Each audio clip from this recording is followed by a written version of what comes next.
So Linda is playing some music by Joni Mitchell from a song called Urge for Going. Um, and it became clear to me when I was listening to it a couple of weeks ago that urge for going is a great metaphor for what I'm about to talk about. I had no idea at that time that what I was going to be talking about was perhaps so relevant. On the other hand, what we're going to talk about today is, I guess, always relevant. The first verse of that song says, I awoke today and found the frost perched on the town. It hovered in a frozen sky, then it gobbled summer down. When the sun turns traitor cold and all trees are shivering in a naked row, I get the urge for going, but I never seem to go. I get the urge for going when the meadow grass is turning brown, summertime is falling down, and winter is closing in. I love Joni Mitchell. So,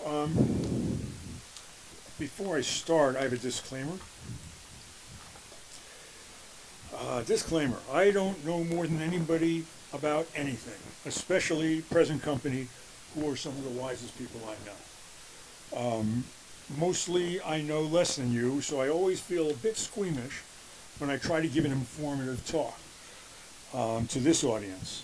So whatever I say, consider it just my take for what it's worth. Okay.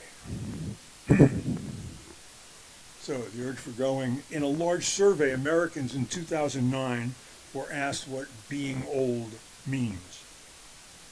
The most popular response was turning 85. Yet the average lifespan in the United States is only 76. Apparently then, the average American dies 9 years before he gets old. People are dying. People everywhere of every age are dying. In 2022, 67 million people died. Still, the net population of the Earth increased by 67 million, and that's because 134 million babies were born in 2022. This trend will continue, but has begun to lose steam. Sometime in the 2080s, the death rate will catch up with the birth rate, and the world population will begin to decline.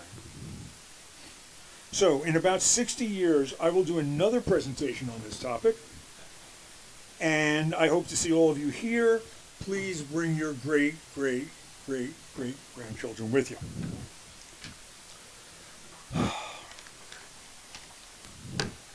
India surpassed China recently as the most populated country in the world. They now have a bunch more people than China, China has a declining birth rate. I heard about this on NPR the other day.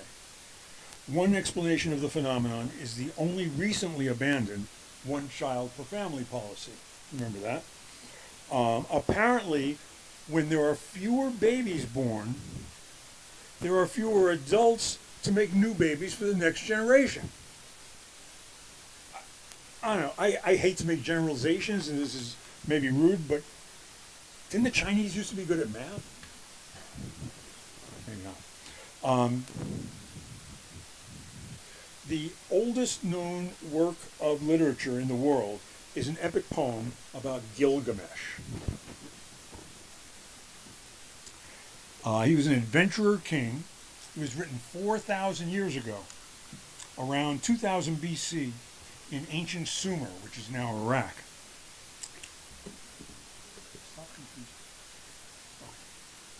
Which is now Iraq. And I'm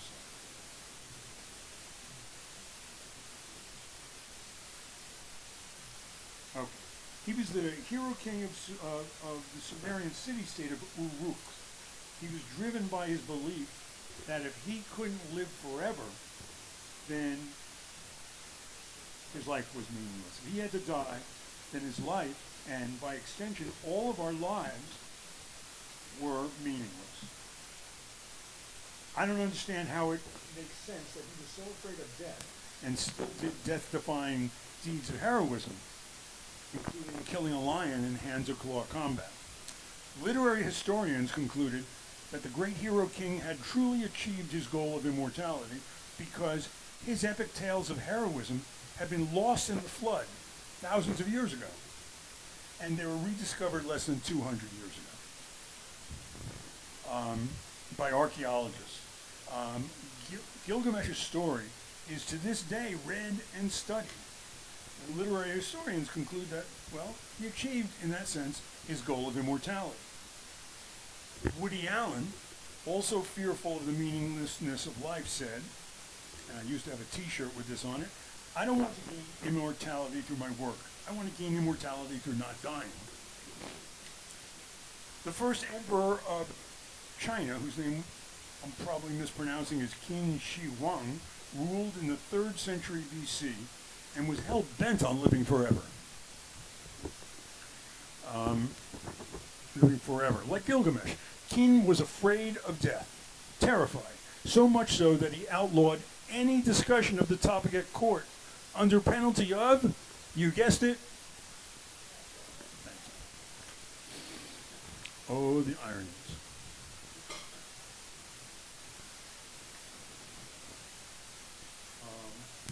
I didn't bring, all right, I've got a couple of books later that I can show you. Right? Yeah. You're still in the white bag, right? Atul Gawande is a surgeon and a writer who wrote one of the best books on mortality. It's called On Mortality. He says, the only way that death is not meaningless is to see yourself as part of something greater. A family, a community, a society. If you don't, mortality is only a horror. But if you do, it is not. Gawande's book is the best of the many I've read or skimmed on this topic, and I would find it hard to give you a sense of all of it. The subtitle of Gawande's book is Medicine and What Matters in the End. Much of what's in there is example after example of the push-pull between the goals of the medical community to keep someone alive at all costs versus the needs of every human being, which is to feel that our lives have meaning and purpose and some semblance of autonomy. Quoting him again, medicine's focus is narrow. Medical professionals concentrate on repair of health, not sustenance of the soul. Yet, paradoxically, we have decided that they should be the ones who decide how we should live in our waning days. It has been an experiment in social engineering, putting our fate into the hands of people valued more for their technical prowess than for their understanding of human needs. The fundamental question, and every once in a while I just threw in a quote from somebody who sounded smart.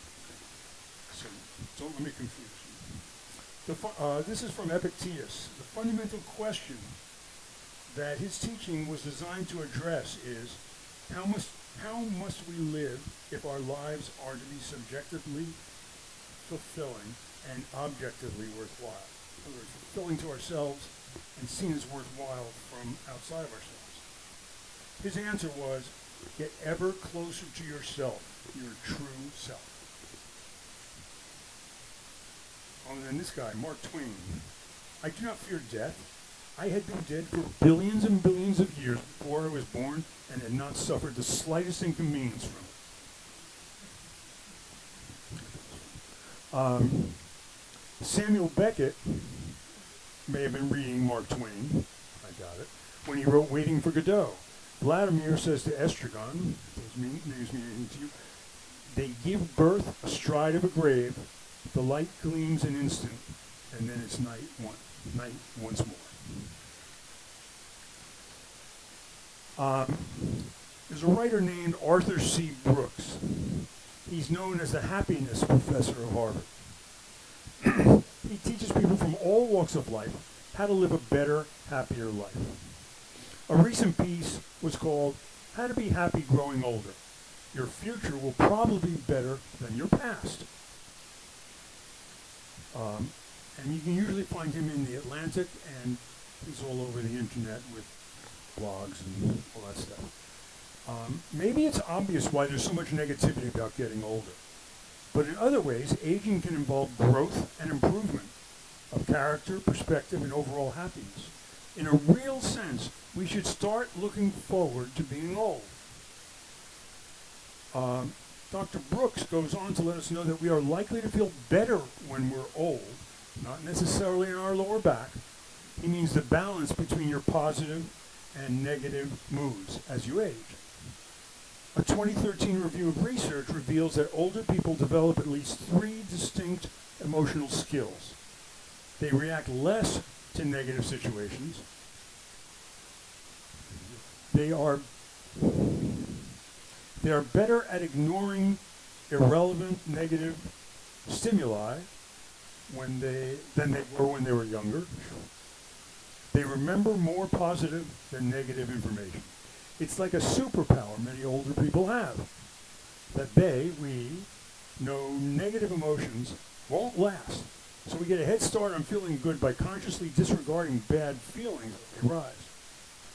A question nags, to me at least: if life improves in old age, why do we work so steadfastly to spoil our enjoyment of life in the present with our dread of aging and our panicked efforts to stave it off? A useful answer is that in many cultures, people don't do these things. In other parts of the world, the perception of aging is positive compared to the West.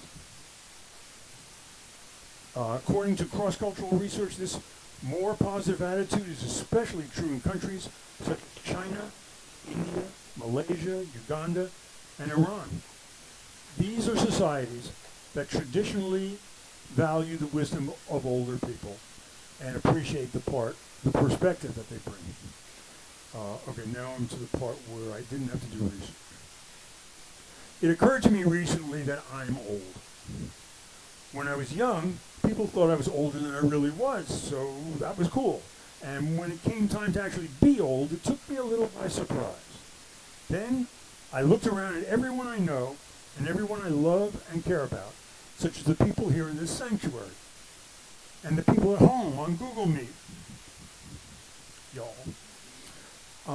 Many of you are in the same boat as me. There may be a few people who are even older than me. Looking at you, Michael.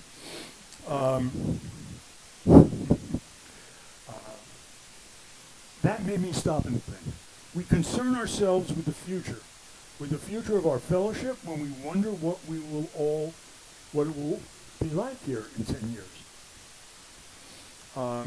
We look back a couple of years, even a couple of weeks, even a couple of hours in some cases, and think that when we lose people, they're gone.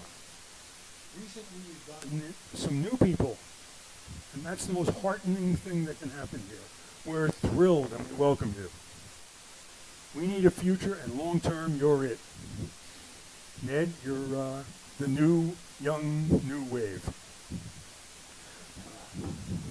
And so are some others. I became aware of death when I was a young child on the streets and byways of the New York City housing project where I lived in the 1950s. I don't remember the moment I received the information or exactly who it was who clued me in. It was a slightly older kid, I think. I was little. And a few days earlier, a boy I didn't know had died at our playground.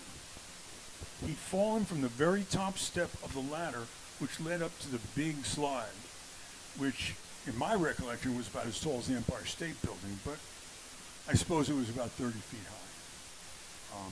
More than high enough. In the chaos of crowds and police and ambulance that responded to a big New York City playground. It was like a huge block long, and anyhow, and everybody went there every day. In the chaos, I somehow got a brief glimpse of the kid on the cement. We didn't have soft surfaces back then in playgrounds. There was so much blood, and now the word had come back to us: he had died. What I do remember distinctly is asking this slightly older kid, when a kid dies, is that like when an old person dies? And he said, yeah, it's the same thing. Dead is dead. So So does everybody die? The profound answer that has stuck with me to this day was, yeah, well, so far they do. What do you mean, I wanted to know? Can we beat this thing? The answer was grim, yet it left me with a tiny window of hope. Nobody has gotten away with it so far, but that doesn't mean nobody ever will. Who knows? And that was very comforting to me. Come on, scientists, cure that death thing. Who knows? I asked my parents about it that night. They gave me the easiest answer they could think of to satisfy a 7-year-old. It is so far away in the future that it kind of doesn't matter, my mother said. Forget about it. My father said, nobody knows what will happen in the future. And now that little boy, who was me, lives in that future today, 2024. Do you remember the movie 2001: A Space Odyssey? Sure. It came out in 1968. 2001 sounded like it was impossibly futuristic in 1968. Like maybe that would be when the Jetsons would be whizzing around in their flying cars. Now we think back to the year 2001. That was the year of 9/11. 23 years ago. Almost 70 years have flown by since that day when a kid fell off the slide and died. There have been revolutionary advances in medical science. It's true. But death has not been cured. But who knows what will happen in the future. So, about 20 years ago, Linda and I decided we wanted to move to the country from Hoboken. We had been there for 4 years, and we loved it for all the reasons we had thought we would. We found a fantastic apartment. It was a great town for a couple of fun-loving, bicycle-riding, empty nesters with an easy ferry ride commute to the city where I was working at the time and a short drive to her college for Linda. But the shine had started to wear off with some of the unexpected life experiences that gave us the urge for going. I left my job before I found a new one, and it took longer than I had hoped to find a new one. We soon discovered that we weren't exactly attuned to a life where we couldn't see a tree without, well, you could open the window, lean out, turn your head to the left, there was one. I really think it was just a very large weed that nobody had ever whacked in the apartment building next door. Right, and weirdly, we started to see a pattern, a scary pattern, that every weekend or so, a home, other building, would catch fire and burn down. Hoboken is, or was then at least, a town of half old, historic houses, 75 years old, 200 years old, and the other half of the houses were brand new fancy condos. Well, one weekend night, the house that caught fire was the old 4-story frame building next door to us. When I say next door, I mean no more than 4 feet away.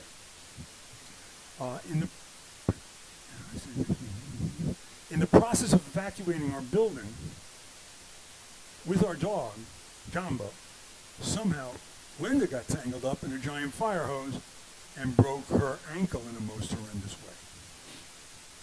The point is, we knew it was time to get going. We had heard about a fairy tale land called Sussex County and discovered we could afford it. Before we could move to a place far away, we worried, though, about knowing nobody up there. Our daughter, Sarah, had warned us, you won't be happy there. It's all Republican. You won't have anyone to talk to with whom you have anything in common. Prior to this, most of our friends had been Unitarians, and lo and behold, there was a UU fellowship up there in the boonies. I called and spent over an hour on the phone with Julie Newhall, whom a few of you remember. She was the minister at the time, and that convinced us to visit, and the rest is history. So, if you're considering living for a long, long, long time, you might want to get into a field that will support you for all that extra time you'll be around. Unironically, writing books about longevity and life extension is a hot field. just a few. I'm going to read you a few. I went on Amazon for about 2 minutes and saw 1,000 titles, some of which were Outlive, The Science and Art of Longevity, Radical Longevity, The Power Plan to Sharpen Your Brain, Strengthen Your Body, and Reverse the Symptoms of Aging. Longevity List, Myth-Busting, The Top Ways to Live a Long and Healthy Life. The Longevity Diet, The Longevity Project. The Longevity Paradox, How to Die Young at a Ripe Old Age. How Not to Age, The Scientific Approach to Getting Healthier as You Get Older. Lifespan, Why We Age and Why We Don't Have to. Denial of Death. How Not to Age. Young Forever, The Secrets to Living Your Longest, Healthiest Life. Honest Aging. The Gift of Aging, Growing Older with Purpose, Planning, and Positivity.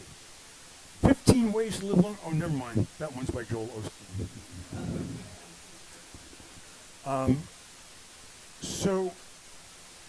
Referring back to Atul Gawande, Brenda, hold that book, would you? Oh, that's silly. I'll take it. Because I can still be heard because I'm wearing a lavalier mic. Let me have the other one too.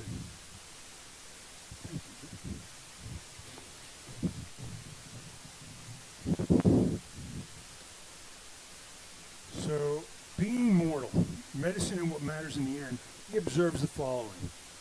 All we ask is to be allowed to remain the writers of our own stories. That story is ever changing. Over the course of our lives, we may encounter unimaginable difficulties. Our concerns and desires may shift. But whatever, we want to retain the freedom to shape our lives in ways consistent with our character and loyalties. I wonder if any of you have encountered a young woman named Hadley Vlahos. I'm probably mangling her name. Probably not, but you might have. She's a hospice care nurse, and I came across her on Facebook a while back, where she always posts strong, intelligent descriptions of her interactions with the humans she gets to know, usually in the last part of their lives. I didn't know Hadley was famous until I was told about her book called The In-Between. It's a big bestseller and has brought her to the attention of millions. I believe she just posted the other day that she signed a deal to make it into a TV series. At first I said, what? Makes no sense. And I thought, of course it makes sense. Every person she talks about can be an episode. Hadley has attempted to reshape the world of nursing homes and home hospice care, and in the kindest and most thoughtful ways. One of the many innovations she was able to institute at places where she worked, in furtherance of uniting everyone there, patients, professionals, visitors, was having living funerals. I think we should do that too. Yeah, do you think that sounds negative or grim? What do you think, Sonia? Does that sound creepy or positive? No? Okay, I'm sorry to pick on you. I don't think it's creepy or grim or sad. We always try to call a funeral a celebration of a person's life, don't we? Well, how much better is it to have the person being celebrated also as the guest of honor and enjoying it? After all, sometimes movie stars receive a Lifetime Achievement Award, usually in front of their peers and millions of fans. I think it was Tina Fey was introducing George Clooney at Golden Globes, one of these big award shows, and she said, George is married to, what's her name? I can't remember George Clooney's wife's name, but I should, because she won all sorts of humanitarian awards. She has done all sorts of good work in her life. She's a human rights lawyer. Yeah, she's an amazing human being. And Tina Fey said, so tonight, we're honoring her husband. A couple more quotes that I found interesting. This one's from Frank Herbert, the author of the Dune series of books, which I know some of you know. To suspect your own mortality is to know the beginning of terror. To learn irrefutably that you are mortal is to know the end of terror. Jorge Luis Borges, poet, writer, philosopher, and all kinds of stuff, he said, "Death makes men precious. Every act they execute may be their last. Everything among the mortals has the value of the irretrievable and the perilous. Many still believe that a life that ends in death is meaningless, like Gilgamesh. That without the promise of immortality in this life, or at the very least, a pretty posh afterlife, life would be absurd." Essayist Bernard Williams argues that it is good that we are not immortal because life without death would be meaningless. Given infinite time, tedium would make life unbearable.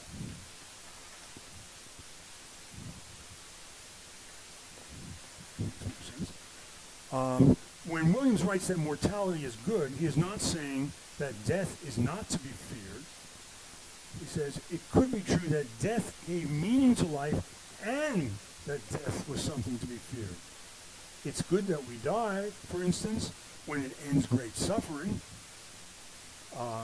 And it's good that we don't live too long, but death is bad when it comes too soon, as we've all come to see, and cutting off the full potential of a life. Is death evil?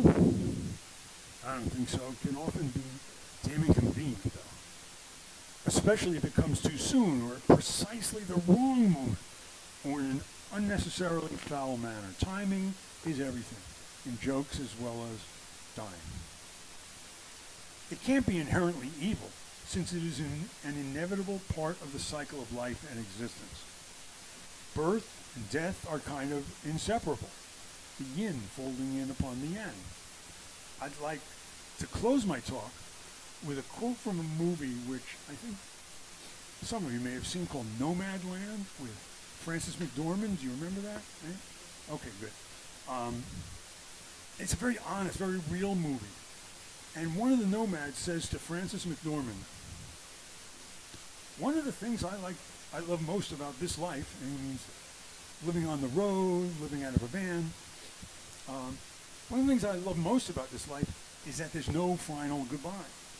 You know, I've met hundreds of people out here, and I don't ever say a final goodbye. I always just say, "I'll see you down the road," and I do. I had so many other things I wanted to talk about, but I want to hear from you. See if we can get a discussion started. Does anybody have a question or a comment? Hang on one second so we can hear you. Go ahead, Steve. This young lady here. George Clooney's wife is named Amal Alamuddin. Thank you. She's from Lebanon. I knew it, but I forgot. Thank you.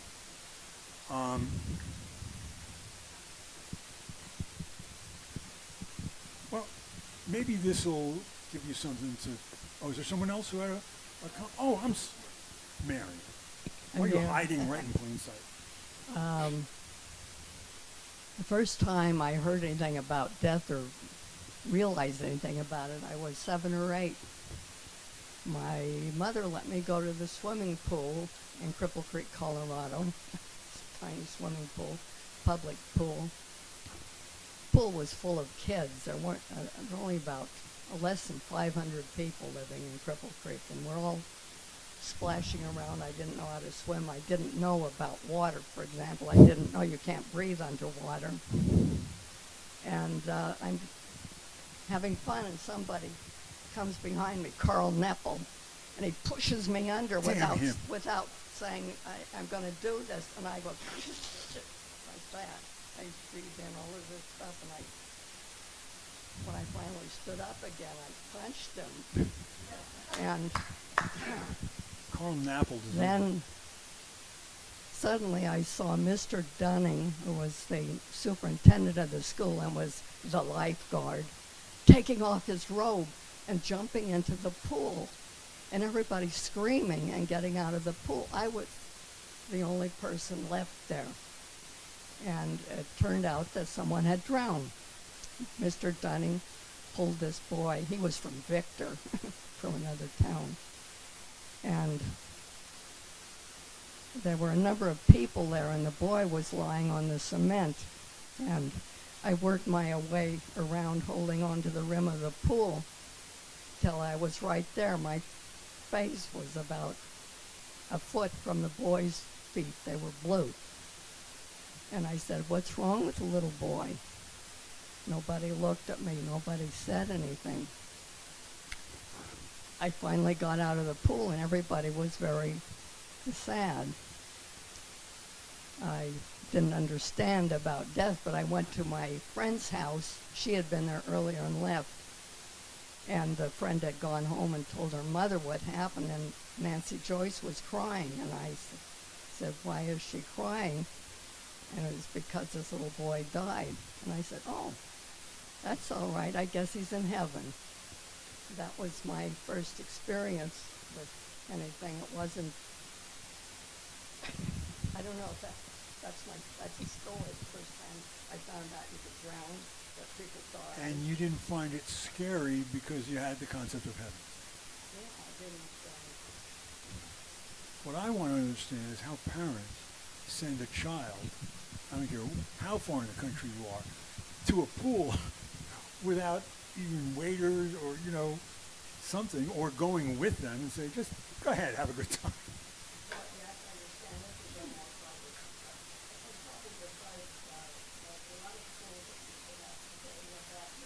Uh-huh.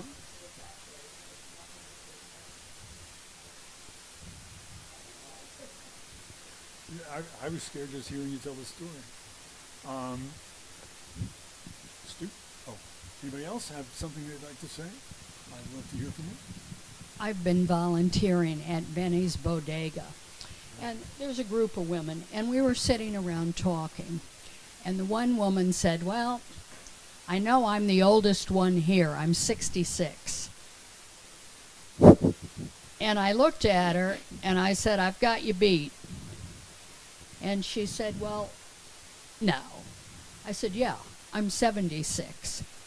And it's one of the first times I was the oldest by that much. And it's unnerving.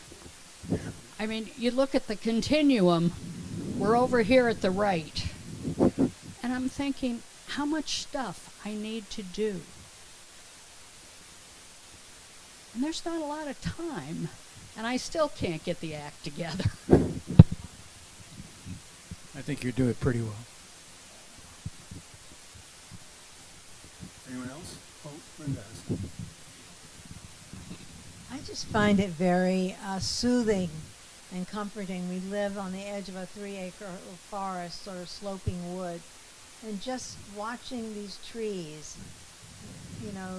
lose their leaves, and then gradually in the spring, first it's sort of a pinkish and then green, and just watching the evolution of this pattern.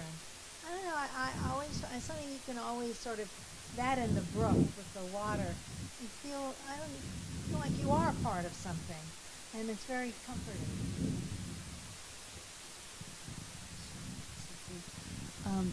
I was about 7 or 8 years old, and I was in the kitchen with my mother, and I think we were fixing lunch, and I said, "Mom," I said, "are you afraid of dying?" Somehow this concept had reached me, dying.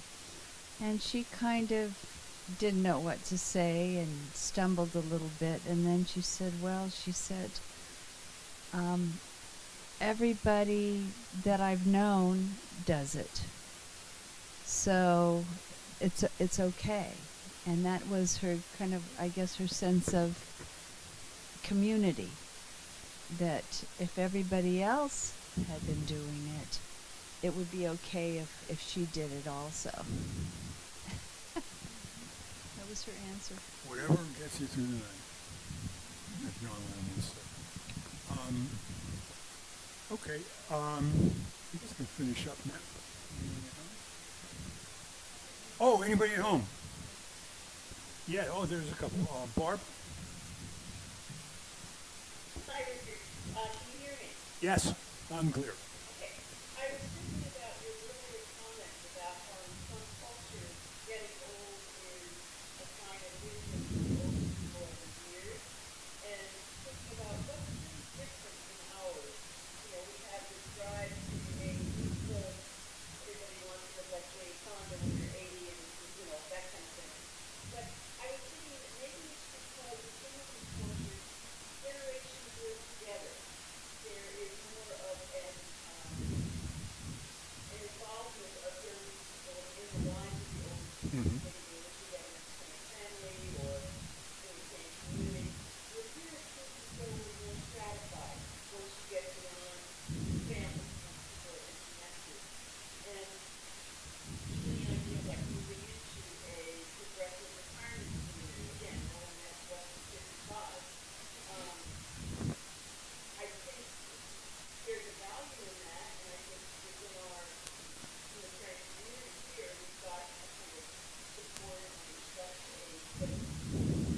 I agree.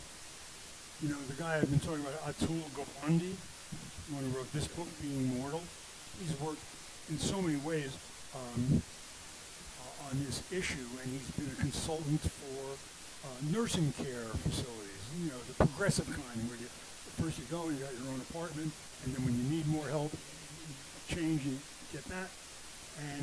But he still found the nursing home aspect of it to be almost more trouble than it was worth, almost doing more harm than good. And he came up with some ideas. And he convinced this one company in Massachusetts, he said, let's just try this. I think it would be good if we brought a dog into the nursing home. And the boss was saying, no, are you nuts? You know how much paperwork, insurance, blah, blah. He convinced him to bring a dog. Actually, he convinced him to bring two dogs, one for upstairs, one for downstairs at the nursing home. He said, we need cats too. So they got two cats. And they got 100 parakeets. And the place was filled with new life. He threw out all of the plastic plants and put in live plants. And people who had seemed just gone in dementia were suddenly somehow volunteering to take the dog for a walk or change the newspaper in the bottom of the bird cages and stuff like that. And that makes so much sense to me. I think, Wayne, did you have something?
That's good. That's stuff.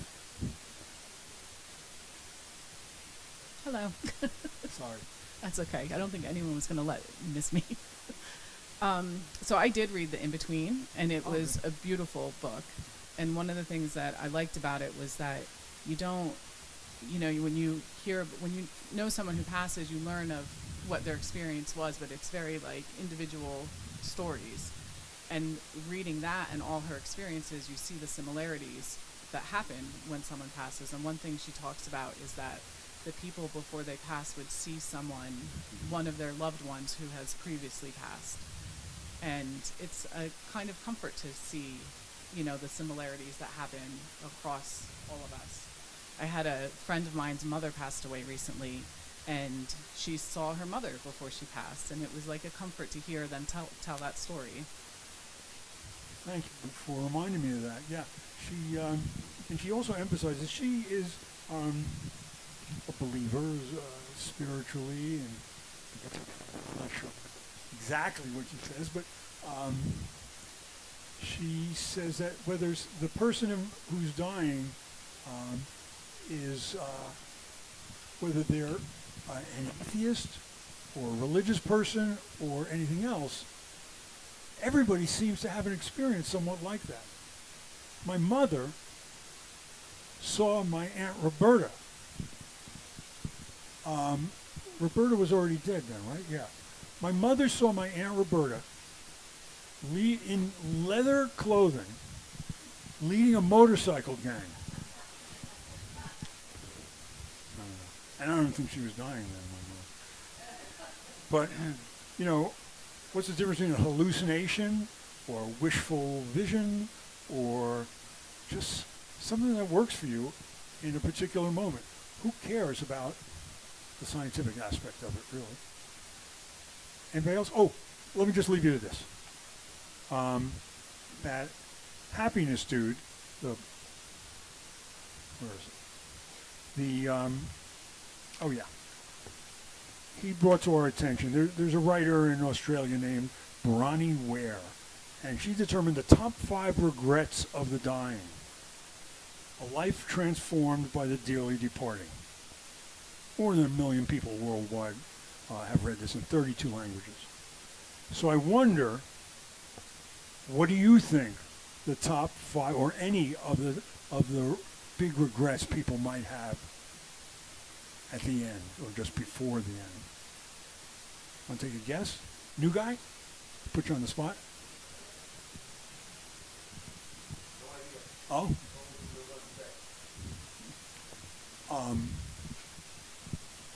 Anybody?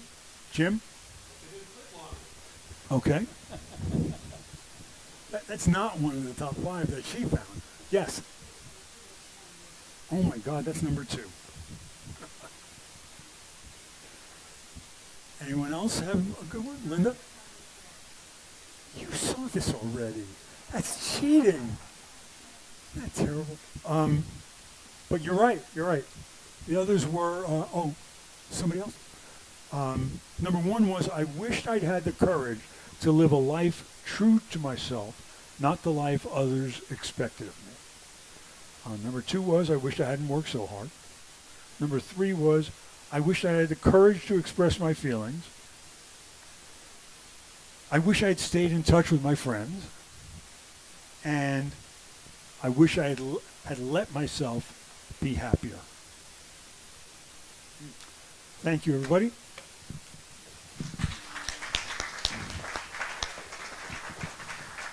Do I still have things to say? Probably. Oh,